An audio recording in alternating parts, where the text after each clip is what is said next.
Hello, Elder Allan Turner here with our daily home Bible reading entitled No One Without Sin, taken from John 8, verses 2 through 11. Are you still chucking stones? Today we'll see Jesus in the temple teaching. Suddenly, a group of very religious men interrupted the class by dragging in a woman who they say they had caught in adultery. And what did Jesus do? He stopped and stooped and started writing on the ground. We don't know what he wrote, but in the middle of his writing, he said to them, "He that is without sin among you, let him cast the first stone at her."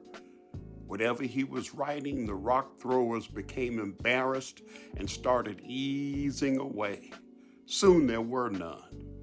That's what happens when the Lord begins to call out our sins.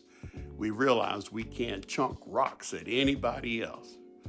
Paul makes it clear in Romans 3:23, where he says, "All have sinned and come short of the glory of God."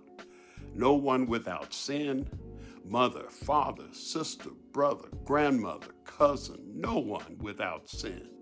But Jesus never leaves us with only bad news. The good news is that Jesus died for our sins. No more embarrassment, no more shame. We don't have to be in bondage to our impulses and desires. The blood of Jesus frees us from all sin. Lord, thank you for having compassionate courage to forgive us our sin and cleanse us from all unrighteousness. In Jesus' name, amen. Thanks for coming. Have a marvelous day.